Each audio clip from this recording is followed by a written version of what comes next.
मैं चाहता हूं आप सब ध्यान दें, यहां देखिए। एफिशिएंस के लेटर में मैं आपको थोड़ी समरी बताता हूं। पहले के 3 अध्याय अगर आप पढ़ें तो पॉल उसमें बताता है कि तुम्हारे लिए खुदा ने क्या किया है। लेकिन अगर आप पीछे के 3 अध्याय पढ़ें तो वो आपको बताएगा कि खुदा में तुम्हें क्या करना है। अब आराम से पढ़िए, ये मैंने खुद रीड किया है, स्टडी की है। पहले के 3 अध्यायों में वो एक फाउंडेशन डालता है और दूसरे के 3 अध्यायों में वो आपके ऊपर सुपर स्ट्रक्चर रखता है। पहले के 3 अध्यायों में वो बताता है कि तुम मसीह में कौन हो, तुम्हारे लिए प्रभु ने क्या किया है। लेकिन लास्ट के 3 अध्यायों में वो कलीसिया के ऊपर एक महान जिम्मेदारी देता है और उस जिम्मेदारी के अंदर वो एक बात कहता है कि तुम्हें ये बात देखनी चाहिए कि तुम्हारी चलन कैसी है, तुम्हारी चाल कैसी है। और वो उसके बाद कहता है be like a wise people. वो कहता है बुद्धिमानों के समान, जो वाइस लोग होते हैं ना, उनके समान अपनी जिंदगी जियो। सुनिए, मैं आपको कुछ समझाना चाहता हूं। मैंने अपने जीवन में सालों से ये कन्फेशन करना बंद कर दिया है कि मैं कमजोर हूं। आप भी बंद कर दो।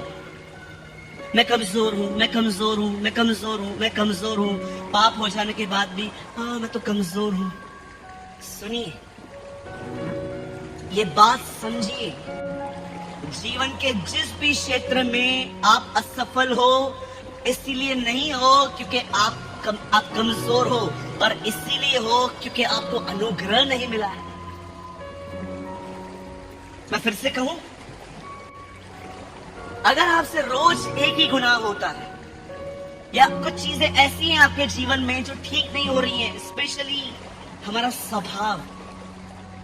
आप जानते हो स्वभाव सबसे बड़ी प्रॉब्लम है आज। याद रखिए, अगर आप ये कहोगे ना कि आप कमजोर हो तो आपको कभी अनुग्रह नहीं मिल पाएगा। सब कमजोर है। यहाँ पर कौन बैठा है? यीशु ने कहा शरीर कमजोर है, आत्मा बलवंत है, आत्मा तैयार है। यीशु ने कहा एवरीवन इज वीक। कई बार हम लोग क्या बोलते हैं अपने आप को, मैं तो तुच्छ हूं, मैं तो कमजोर हूं, मुझसे तो होता नहीं है। नो, ये सारे कन्फेशंस चेंज करो और जानो कि मैं कमजोर इसीलिए हूं क्योंकि मुझे अनुग्रह नहीं मिल पाया है। क्यों मुझे अनुग्रह नहीं मिल पाया है, आज मैं उसका कारण आपको बताना चाहता हूं। क्यों परमेश्वर ने कुछ जगहों पे आपके ऊपर हाथ रखना बंद कर दिया है। क्यों खुदावन आप में से कुछ लोगों की सहायता नहीं कर पाता। क्यों ऐसी जगहें हैं बाइबल के अंदर जहां पर लोगों के उन क्षेत्रों को प्रभु छू नहीं पाता। आप जानते हो एक दिन क्या हुआ? बाइबल मुकद्दस कहती है एक समय था, याकूब की 2 बीवियां थी, जिसका एक का नाम था लिया और एक का नाम था राहेल।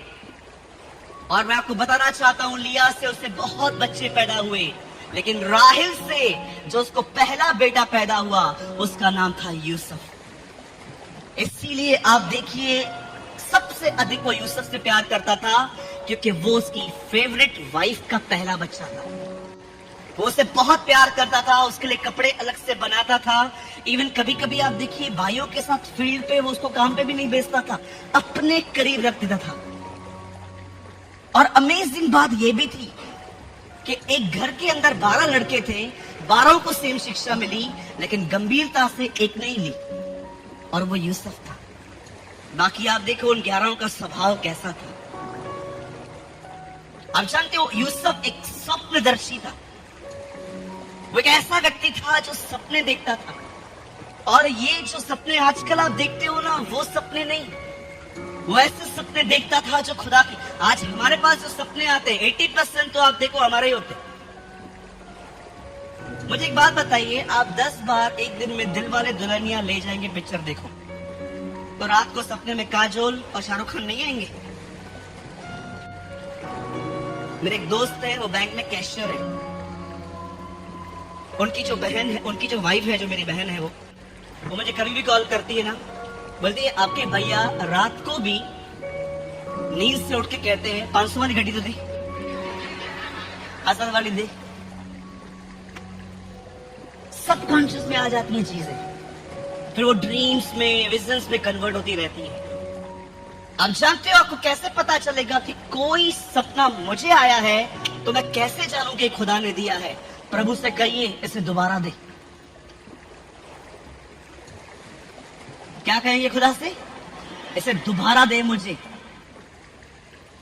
कई सारे जो लोग हैं ना, एक बार एक सपने को देख के उनको लगता है कि हाँ ये मेरा है। जी नहीं। आपको पता है यूसुफ को एक सपना 2 बार आया था, एक ही मीनिंग अलग अलग तरीके से आया। वचन कहता है उसने एक सपना देखा और आगे चल के आप जानते हो फुलफिल हुआ। वो सपने देखता था और परमेश्वर उसको सपनों का अर्थ भी बताया करता था। एक दिन यही लड़का हालातों के कारण, बाइबल बताती है, जेल में बंद हुआ और जेल के अंदर उस समय जो राजा जो रेन कर रहा था उसका नाम था फिरौन। और उसने एक दर्शन देखा, उसने एक सपन देखा। जानते हो उस सपने में क्या देखा? पतली भैंसे मोटी भैंसों को खा रही है। जब उसने ये देखा तो उसको एक बात पता चली, जेल में एक लड़का बंद है और ये लड़का इन चीजों का अर्थ बता सकता है।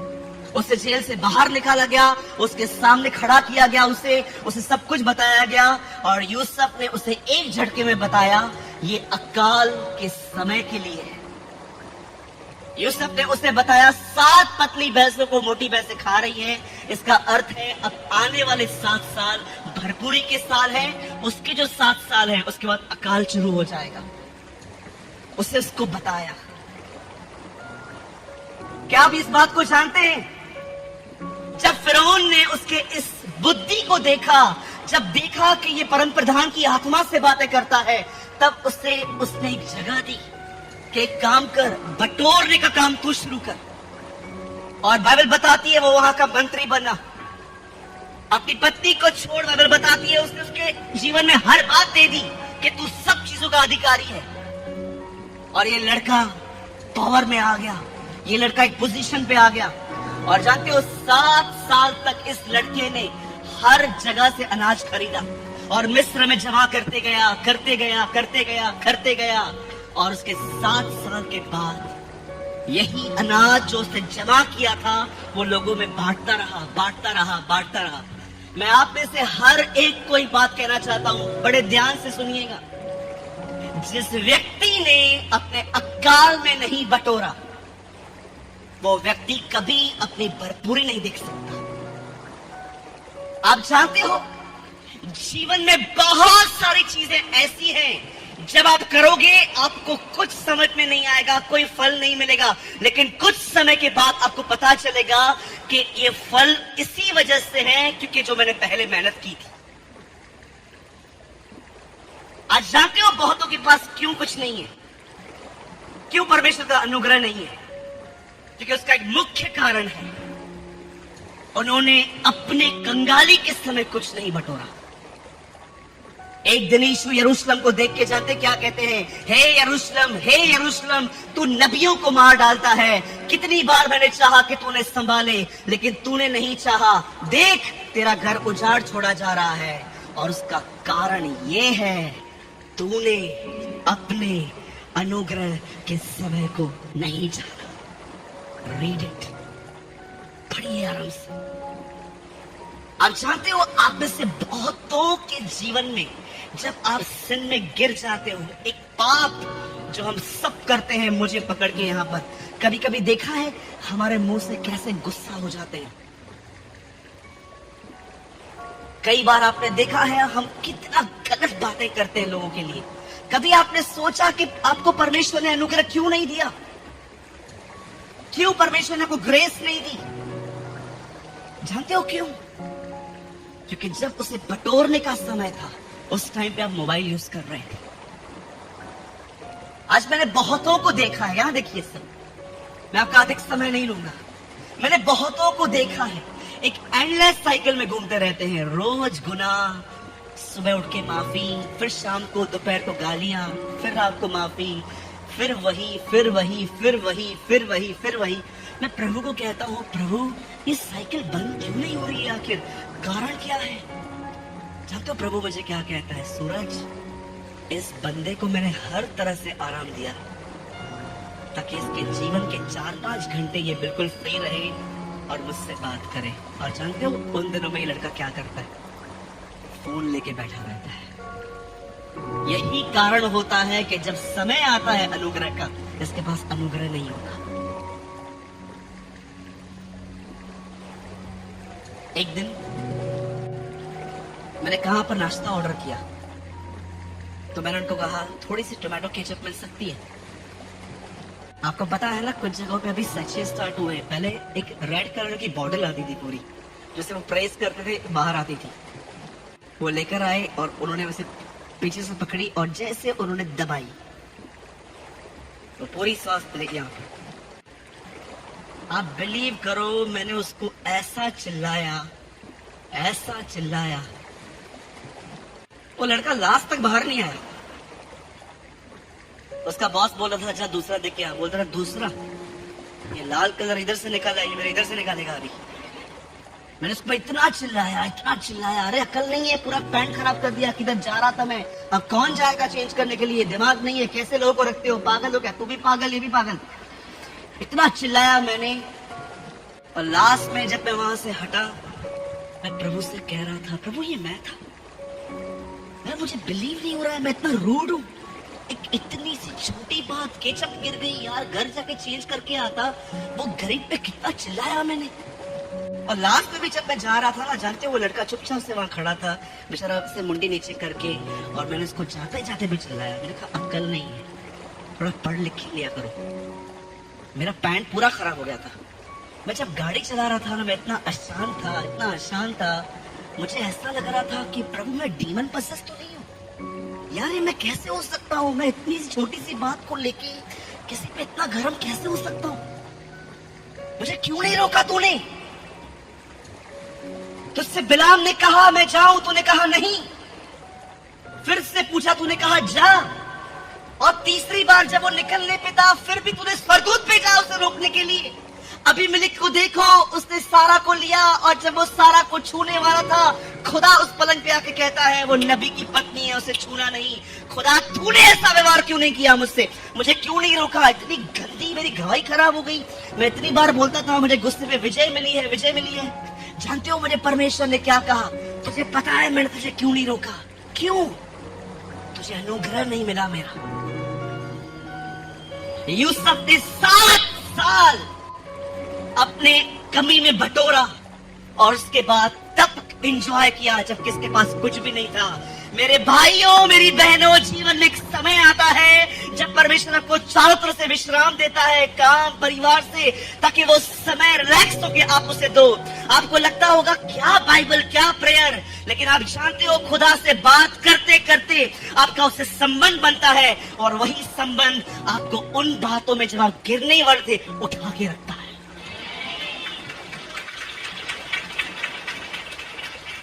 आपको पता है मैं ये पर्सनली बिलीव करता हूं, बहुतों को शैतान स्वर्ग नरक नहीं ले जाएगा। मुझे लगता है बहुतों को नरक ले जाएगा उनका ओवर स्मार्ट माइंड, अधिक शाणापन। आप बिलीव कर सकते हो यहूदा ने लोगों को कैसे पागल बनाया था। यीशु कहता है ये टुकड़ा मैं जिसको दागरस में डुबो के दूं वही मेरा पकड़वाने वाला है। यीशु सबके सामने टुकड़ा दे रहा है। आप बिलीव कर सकते, तो भी उसे कोई नहीं पहचान पाया। उसे इतना लोगों को मूर्ख बना के रखा था। जानते हो वो कौन था, वो स्मार्ट था, वो बड़ा सयाना था। मुझे एक भाई ने कहा यार तू वचन पढ़ता है, तुझे समझ में आता है, मुझे क्यों नहीं आता। मैंने बोला तुझे क्यों नहीं आता, उसका उत्तर भी बाइबल में ही है। बोला कहाँ लिखा है, मैंने कहा खोल। वहां लिखा था भले के साथ खुदावन अपने आप को भला,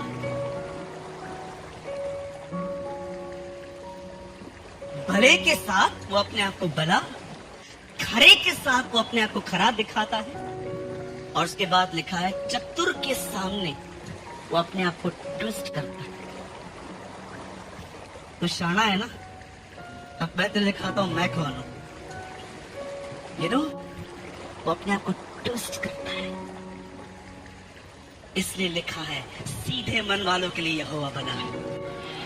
जो सीधे मन के हैं आपको पता है, मैं आपको आप ट्रस्ट कीजिए, मैं अपने पूरे हृदय से विश्वास करता हूँ, बहुत सारे लोग जो हैं वो नरक में शैतान की वजह से नहीं, अधिक अपने स्मार्टनेस की वजह से जाएंगे। उन्हें लगता है मेरे रास्ते खुदा के रास्तों से बढ़कर हैं।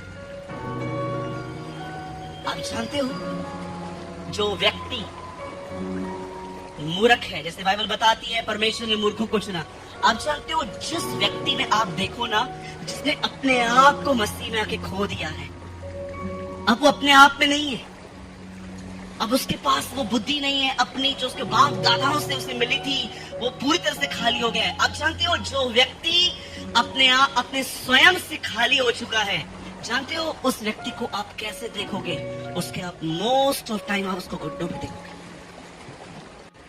मोस्ट ऑफ टाइम वो छोटी छोटी बातों के लिए दुआएं करेंगे। उन्हें नहीं लगेगा कि कुछ बड़ी प्रॉब्लम आएगी सिर्फ तो ही खुदा को पुकारा जा सकता है। इवन मैं आपको बताना चाहता हूं, सबसे लेस क्या होता है कि आप खाने के लिए प्रेयर करो।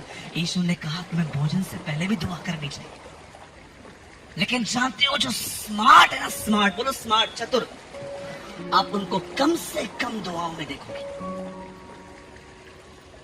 कम से कम। जरा सोचिए, इस दुनिया में सबसे हृदय शुद्ध उसी का था जब वो अर्थ पे आया और अपने 12 चेलों को उसको चुनना था। उसे पूरी रात प्रार्थना की, शुद्ध मन होने के बाद भी वो इस चुनाव के लिए अपने स्वर्गीय पिता पे निर्भर था कि मैं उससे पूछूंगा और उसके बाद चुनाव करूंगा। आज मैं आपसे पूछना चाहता हूँ, जब यूसुफ को 7 साल मिले, उन 7 सालों को उसने पूरी बुद्धिमानी से बटोरा और अकाल में सबको बांटा। मैं आपसे पूछना चाहता हूँ, यहाँ पर जितने भी लोग हैं, आप अपने खाली समय में क्या करते हो? That is my counter question, last question. आइए मैं आपसे पूछना चाहता हूँ, वो समय जो खुदा आपको देता है, आप उसमें क्या करते हैं? फोन यूज करते, ये देखते हैं किस किसने बात की आपसे, फेसबुक पे जाते हैं सिर्फ अंकल आंटी मामा मामी को देखने के लिए। सोचिए मेरे भाइयों मेरी बहनों, याद रखिएगा